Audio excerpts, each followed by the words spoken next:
avant-hier et aujourd'hui, nous nous sommes rendus dans un lieu mal connu des Jonquiérois, le parc solaire des Cinquins, accompagné de Thierry Pesanti, délégué à l'urbanisme. Nous nous trouvons au quartier donc, des Cinquins, à la ferme photovoltaïque, qui est appelée aussi la ferme de la Palue, qui a une superficie d'environ 11 hectares.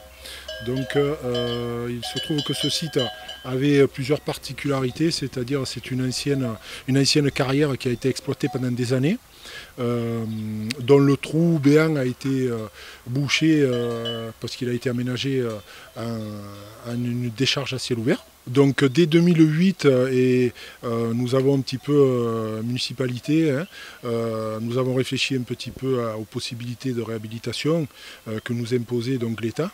En termes de réglementation sur les décharges à ciel ouvert, il fallait savoir qu'il nous imposait donc de réhabiliter la décharge, notamment, et nous est venue l'idée donc de la réhabiliter en produisant de l'énergie propre, de par sa situation, puisqu'elle est à proximité directe quand on traverse la RD 999 de la centrale électrique.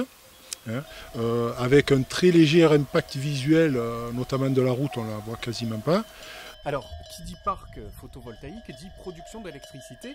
Qu'en est-il ici? La production est d'environ 5 MW annuels, ce qui correspond à peu près à la consommation, à 2 fois et demi la consommation des foyers de Jonquière-Saint-Vincent en électricité, hors chauffage.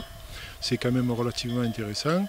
Mais un projet qui ne s'est pas fait sans contrainte. Il faut savoir qu'au niveau de la réglementation, donc, nous avons dû faire une révision simplifiée du PLU donc, pour permettre ce genre d'implantation de site sur la commune.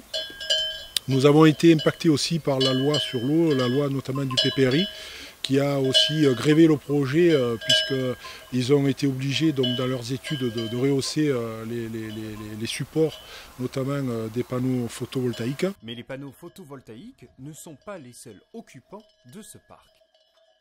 Donc, dans le cadre de la démarche environnementale donc, du projet, l'idée nous était venue donc, pour l'entretien du site de faire de l'éco-pâturage. Nous sommes arrivés à trouver un berger qui a bien voulu rentrer dans la démarche à titre gracieux, il faut le savoir, que ça ne coûte rien à la commune.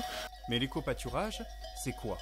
Alors l'éco-pâturage, en fait, ça consiste à mettre des moutons, comme on dit chez nous, des bédigues donc, dans le champ et de les laisser jusqu'à ce qu'ils aient raclé le prix tout simplement. À nous, ça nous arrange parce que, bon, déjà, on ne paye pas pour.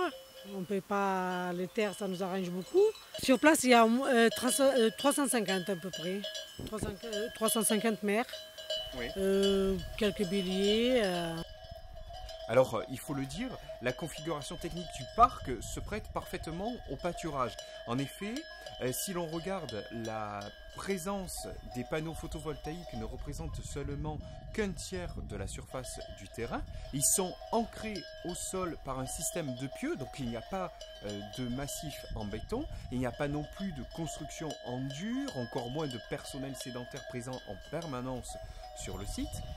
Et puis, il faut le dire aussi, l'écoulement des eaux est facilité, le sol reste totalement perméable et puis c'est un système quand même qui est entièrement automatique et silencieux et qui est totalement clos.